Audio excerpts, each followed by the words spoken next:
When you fight your body, you both lose. Yeah. Your thoughts affect your body. So you're just amplifying the fight or flight response in your body that is creating the inflammation that underlies every known major illness most people are dying from. What can your body do if it starts getting what it does need and it stops getting what it doesn't?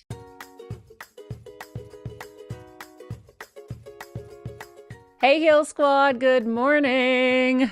Got a great show for you guys today. Excited to have Dr. Kim Duramo back. But first, our quote of the day: no disease is more powerful than the power within you to generate change. And that is from our guest, Dr. Kim Duramo. Guys, she has a new book out called Be Your Own Healer. If you are on a healing journey that feels never ending, feels like you're running on a hamster wheel, we're not talking about me, guys. Or you feel like you've tried everything to heal, but nothing seems to work, Dr. Kim is going to remind us that we can be our own healer just by shifting our energy and how the body has the ability to heal itself. We just need to learn how to ignite it within us. It's going to be a good one. Hi, Kim. Hey, thank you for having me. I'm so grateful we get to connect. I know. I'm really excited. I know that Kevin did your prior interview here on Heal Squad.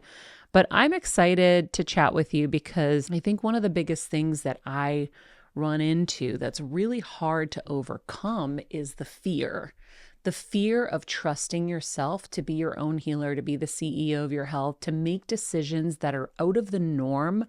Because, listen, you've seen, even Steve Jobs, right? He had the same pancreas tumor that I had. I don't know enough about his story to be totally fair, but from what I've heard, he waited too long to do any treatments. He didn't want to do the conventional treatments. And everyone's like, well, look, if the man with the most money in the world couldn't figure it out, then, maybe he should have just stayed with the traditional treatments. And I'm not knocking traditional treatments. I just think that you need to know what they are, what they do, the good and the bad, but also understand that there are other routes that can be complementary as well. So I think the biggest thing is overcoming our fear, because I think inside of us, we know there's another way and we know there's something else, but we're so scared because doctors know more than us and we're supposed to just trust their one size fits all plan.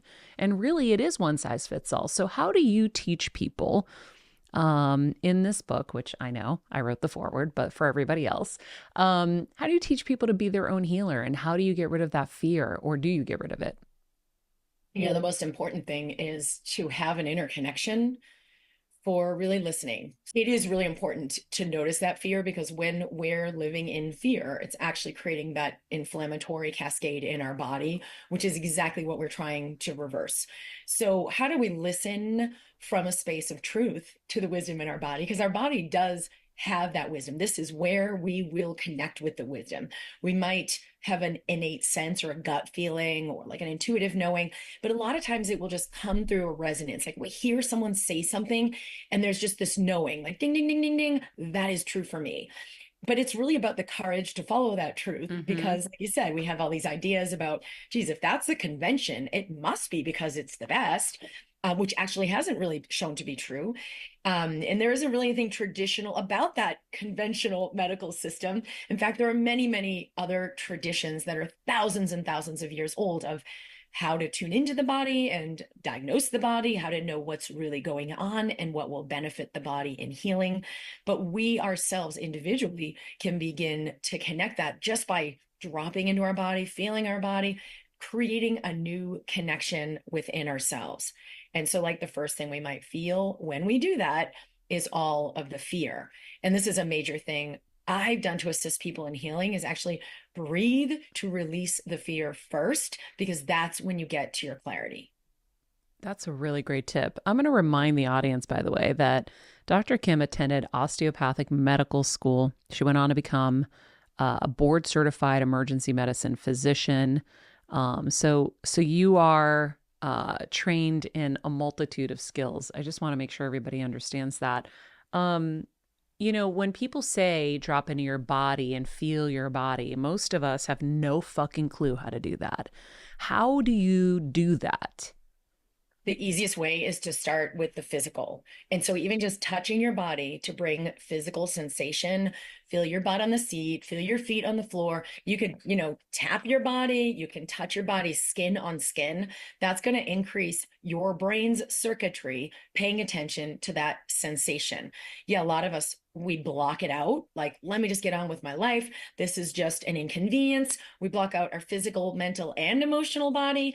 And then we end up like dealing with situations in our life or our health, and we have no answers for them because we're so disconnected. And so I always have people start with the physical first. That's the easiest way to connect. You can put your hand on your heart and breathe. The more you bring attention to the sensation, the more your brain starts to reconnect that circuitry. So you are aware. You're aware of what you're feeling emotionally. You're even aware of like the thoughts that you're having, and certainly aware of the physical sensation. And this, although it could be uncomfortable at first, if there's pain, tension, your body's been tight for a long time, or there's fear going on, it can be really uncomfortable in the beginning. That energy can move really, really quickly when you connect, when you soften your body, and when you begin to breathe. The body knows how to release that tension, that pain, and the inflammation that creates disease. So when you talk about, in the book, you mentioned a significant kind of awakening that you had during your teens where your kind of intuitive gifts were, as we would say, amplified, maybe turned on. Will you share a little bit about how that shaped your approach to medicine and healing?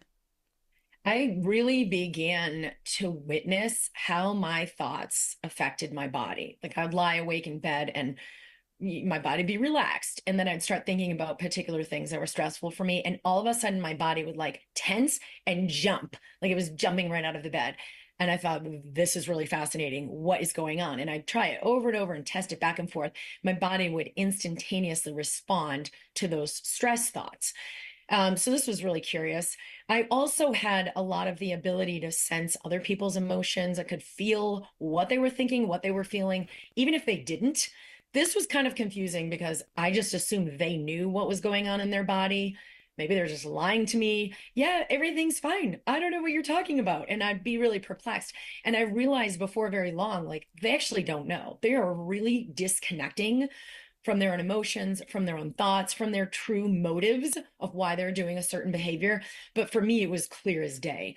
And so it was a little disjointed at first because people are not necessarily open to your insight, even if you're really dialed in, unless they're really in dire straits. So flash forward, I kind of cultivated the ability to use that insight in a more powerful way, became a doctor, helping people heal, being really clear on what's actually creating the disturbance, what's at the root of this disease on the electromagnetic level. Like, we are pure energy, our thoughts, our emotions, they're all energy affecting the cells. And now utilizing that in a really useful way. But it's still really important that people are ready to receive that insight. And no more are we more ready than when you've got like a life-threatening illness Mm-hmm. or a situation like that is completely unmanageable. You're open. Okay, I surrender. What do I need to see that I haven't been able to see myself? And that can either come through, in the work I'm doing, I'm helping a lot of people with that. But what's really helpful is your ability to receive that yourself. So I've taught other people to be receptive as I became very receptive. So they're connecting with their own innate intelligence. They're connecting with their own inner awareness. And this is something we all have the ability to do. Definitely got activated and amplified for me at a young age. And I was already naturally more intuitive and empathic and energy sensitive, but I've taught people to do this. I've shown them how to do this, and it's something we can develop. The brain starts to turn on the circuits that register this on a conscious level, and we begin letting information in a bigger way. I think what you're saying is true, and we talk about it a lot here, is that, usually it takes a crisis for us to surrender. But the problem is I also see people when they're in crisis and it's such an overwhelming time to try to adopt new methods and new things mentally, let's say, at least. Everyone's going to do the green juice. Everyone's going to go do the acupuncture. Like, they'll do those things, but trying to find that way is really hard, which is why I love what we do here and exposing people to this so that you can get into it ahead of time. You can start learning how to connect and understand seeing those patterns. Even like, I love that experiment of laying in bed and seeing how your thoughts become physical, right? If your thoughts affect your cells and now it's affecting your physicality, like, you can kind of then at least start believing in this concept and then realizing, okay, well, then I can reverse engineer. If I am now in a hyped up state, I have to figure out how to shift that energy. So do you have any kind of real life experiences you could share where you were able to shift energy, and create significant healing? Yeah, here's the place you've got to start, because when we're in that intensity, we're not going to access higher thinking. Even if everything we're saying here, you're like, oh yeah, I get that. That makes sense. When you're in crisis mode, that's like out the window. Mm-hmm. And so we're not accessing the higher brain. Well, and so the more we physically soften our body and shift our breathing, and this is something you will always have access to. You're not going to be able to access, oh, let me find that mantra or that affirmation, or let me just relax. But you will always have the ability to choose where you put your attention and what you do with your body. And so you might not get your body to fully relax, but could you just kind of tense your shoulders up, breathe in, and then exhale and let them fall down? And what does that do? Because I know I do that in my Dr. Joe meditations where he's like, breathe and squeeze. And I do it. And I'm like, is it just a way to show the body the difference? There's three things. You're bringing attention to that area in your body. So like I said, you're increasing the circuitry of sensation and interconnection. But more importantly, you're activating the sympathetic nervous system, the fight or flight system. So anytime we tense the muscles, this is activating that part of the system that's already overactive, so that when we relax it, this is the third thing, we're releasing that fight or flight system, the sympathetic nervous system. We're letting it go, even 2%, and we're activating the parasympathetic nervous system. And that's the part of our system that ignites self-healing. And the other important thing that this does is it changes your brain activity. So you all of a sudden have an insight you didn't have access to a moment before. You all of a sudden are like 2% receptive in a way that you were completely closed before. So you're beginning to crack open the system to let in a new pattern, to let in a new way of holding your body, a new way of breathing, and a new physiology. So is the idea that we don't realize we're already in fight or flight, so now this heightens that fight or flight only to release it?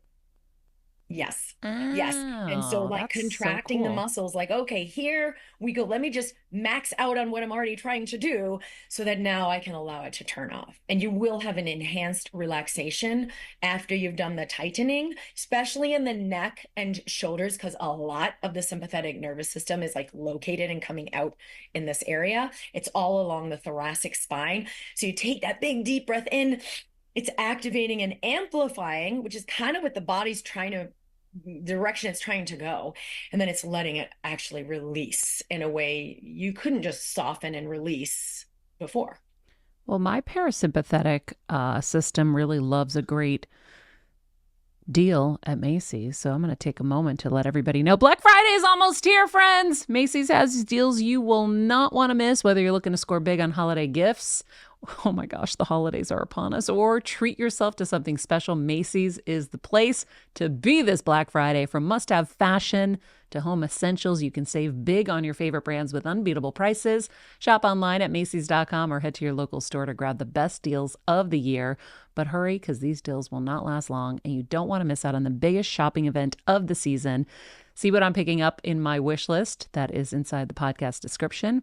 In fact, I'm going to Macy's today, and I already made my Christmas list. Nobody get jealous. I am ahead of the curve, and I'm picking up my stuff and getting ahead. So you guys should too. Happy shopping, friends. And if you are struggling to find the perfect products for your hair, You guys know it. Way has got you covered with their hair quiz. Whether you got fine hair, thick hair, or something in between, Way's hair quiz will match you with products that are customized to your unique hair type and needs. Super quick and easy. You just answer a few questions and then Way will do the rest.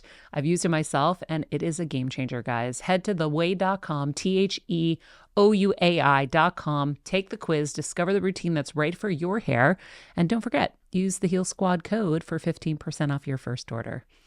Thanks, friends.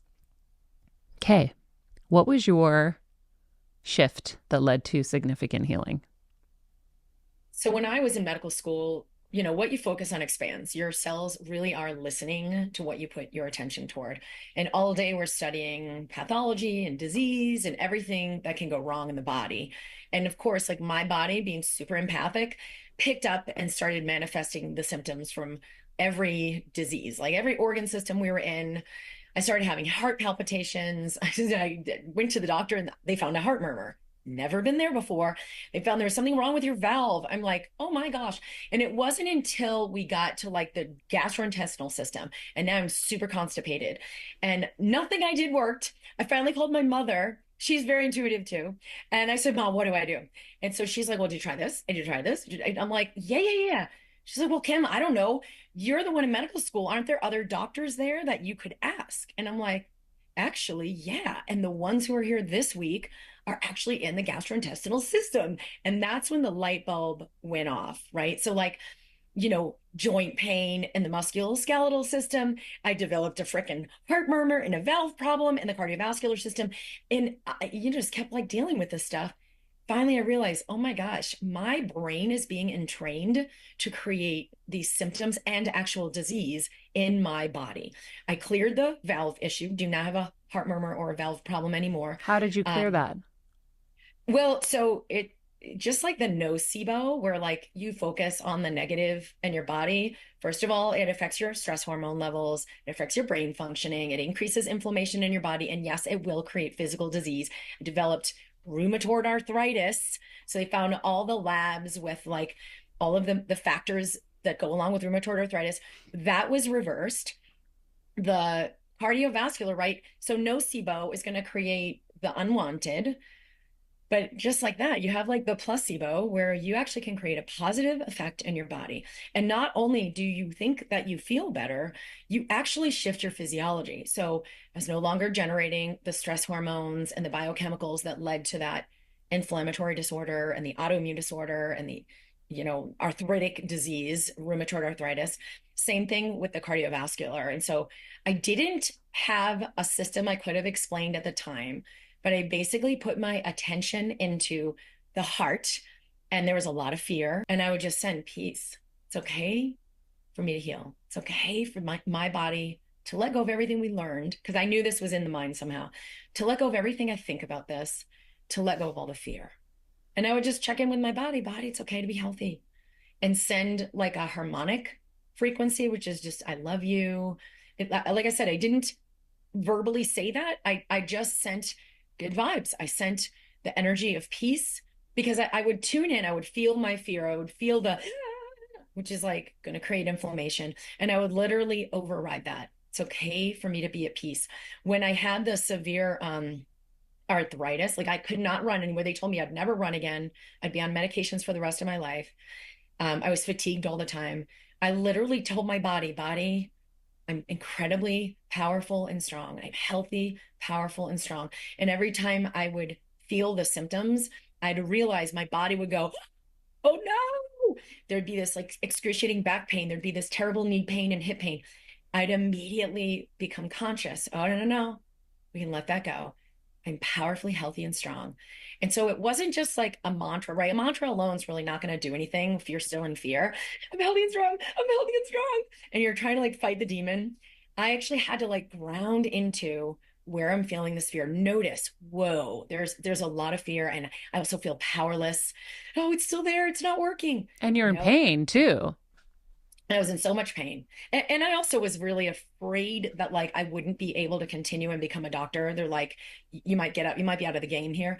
So there are a lot of things. But I had to remember, wait, what's really true?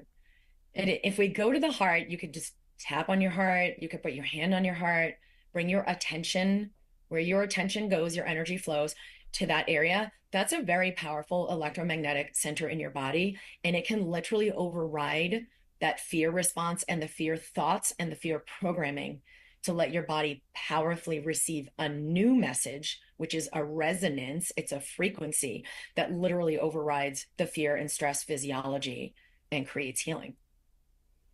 Wow. So you didn't do any medication. Not ever. So you went from, can we just list it just to really make sure everyone heard everything? You had rheumatoid arthritis, you had a heart murmur, you had severe And a valve, constipation. it was a mitral valve Oh, prolapse. I have that. Forgot about that on the laundry list of shit I got to deal with. Okay. And so did that go away? Completely, The mitral 100%. valve prolapse went away? The heart murmur went away. I actually never did have another EKG, but they have listened to my heart since, and there's no evidence of mitral valve prolapse and no Yeah, dysfunction. because the mitral valve prolapse is when it like stops and then boom, boom, boom, boom, boom, boom. It get like stuck. Yeah, it's a little like a floppiness in the valve. It doesn't work as 100%. It's usually not majorly problematic, and it wasn't for me other than having had very severe heart palpitations suddenly out of nowhere. All of those symptoms completely stopped, and the heart murmur is no longer found How clinically. long did it take? Well, the biggest thing I knew was the disease with like the rheumatoid arthritis and all of the severe pain, inflammation, fatigue. I felt like I had the flu for, it was over a year. Was this while you were Um, in medical school? I was in my second Yeah. year of medical school. Yeah. I mean, that's just a shit show what they do to you guys. It was tough. Yeah, it was from my second year to my third year. So that was literally within days. And I don't want to make it sound like this magic thing and like, hey, it's just within days. It was over a year of my beginning to practice, doing everything to try to heal myself, trying to heal. I understood mind over matter. Your mind is part of creating this, but I was trying to like power my way through it. I'm going to heal myself. I'm not going to let this get me down. I didn't actually enter into the resonance of that inner connection of harmony. Body, I'm here. It's okay to feel what I'm feeling. Here we are. You actually have to drop in first because otherwise you're using fear to override fear. So it was like a year and a half of trying to do that. And when I finally really started to listen and surrender, I basically stopped asking, what's wrong with me? What's wrong with me? And I started asking, what's right about this? What do you have for me? What are you trying to tell me? And I got receptive and I listened. So, right now in this moment, am I actually threatened? Yeah, no, I'm not going to die in the next 3 minutes. Can I just soften my body, drop in, and fully listen without resisting anything that I'm feeling? And that's what I did. And so the level of like a new connection that was instilled was massive. And that's why my body was receptive to the new message. I'm powerful, healthy, and strong. It's okay for me to let go of this fear. It's okay for me to let go of the disease. It's okay for me to feel good in my body. And that's why the mantra then has power. And that's what was within days. It was actually immediate because I immediately felt my body release the pain. There Hmm. was no pain. Over the day, it would creep back in. I would do it again. I would do it again. I would do it again. And over the course of about 10 days, this pattern was completely resolved. Wow. So do you feel like it's counterproductive when we get diagnosed, excuse me, with things and we're like, we're going to fight? Yeah. Tell me Fighting about the that. disease. When you fight your body, you both lose. You're in the tension and cortisol and fight or flight, and then your body's receiving that. So, like, what is your, it cannot heal. What's it going to do? It's going to amplify Yeah. your thoughts affect your body. So you're just amplifying the fight or flight response in your body. That is creating the inflammation that underlies every known major illness most people are dying from. What if instead we learn, hey, here's what's going on? Wow, okay, we've got some lab changes, not just physical symptoms. There's also these inflammatory changes. Here's what we could call it. We could name it a label and a diagnosis, and let's see what's possible for you to have a new relationship with your body and let this healing begin. What can your body do if it starts getting what it does need and it stops getting what it doesn't? So that's a very different That's question. key. That's key. Stop. Say that one more time. What could your body do if it starts getting what it does need and it stops getting what it doesn't? Wow. I love that. I think It's funny. Like I know people who and women who will get a devastating cancer diagnosis, and they are like so committed to continuing the same lifestyle, right? Without realizing that what got you to Egypt won't get you to the promised land, right? So I noticed someone recently where it was like they got this horrible, really deadly terminal diagnosis. And they were so proud that they were like continuing working around the clock while they were getting chemo. They were rolling calls. And I wish someone was there to at least try. And listen, everyone's got their journey and everyone's going to make their choices. And I'm not here to judge them. But I wish somebody would give them the other perspective that, and you have kids, like there's so much on the line. Maybe you need to shift things completely and do something totally different. What you've been doing may not be working. And I share that right now, just in case someone is in this moment and needs that other perspective. Like you got to change stuff up sometimes. Like I did after the brain tumor, I changed my whole life because I was like, this is not working for me. I'm going against the grain. This is not clearly my nature to be a workaholic working round the clock. And I've got to make changes. This is one of the things exactly that I talked about in the Be Your Own Healer book is the massive awareness my body gave me that it was trying to give me through this illness. And because I wasn't listening, it's like, oh, let me just increase the volume. Okay, body, what do you have for me? And everything I saw that day was where I was fighting my life, where I was actually on like the hamster wheel of avoiding failure, running away from inadequacy, and doing things to like improve and be better and get beyond it and overcome and achieve. But it was like battling this inner idea that I'm not good enough. I'm a failure. So I got to make sure to overcome that. So all of a sudden it was like a whole download of awareness. Whoa, I don't need to do my life as a self-improvement program. Hmm. And what it showed me in that moment was, Kim, you are going to be a successful doctor. You are going to be a healthy, fit, and a healthy person. You don't need to like overpower and overwork. And I was running marathons and I was studying all the time. And it was like Superwoman. And what I saw was, oh my God, I'm like fighting against this invisible, like imaginary demon. What if I'm not a failure? What if I am enough exactly as I am?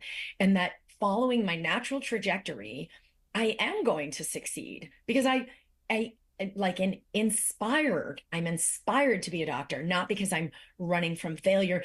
Let me be a good doctor and be successful. And so this whole layer of where what I was doing was like running from that illusion just went away. And I, of course, went on to be a very successful then medical student, got into one of the best residencies in the country, incredibly successful as a resident and incredibly successful as a doctor. So success didn't require me to be hypervigilant or overcoming and hard pressed and achieving and tight. Like actually it required me to let that go. And so in that way, that illness served me because that day I let that path go completely. And I got on the path of trusting, surrendering that who I innately am is enough and it's going to lead to success. And that I don't need to fight or flight my way through life. I could let my flow bring that prosperity.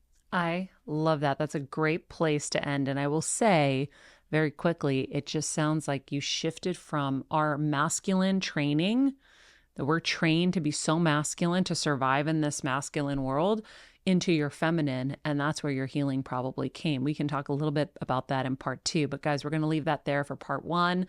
Make sure to join us tomorrow for part 2 with Dr. Kim Duramo. We're going to go even deeper into all of this, including how to align your energy for healing, overcoming self-imposed limits, and embracing your body's wisdom to create lasting change.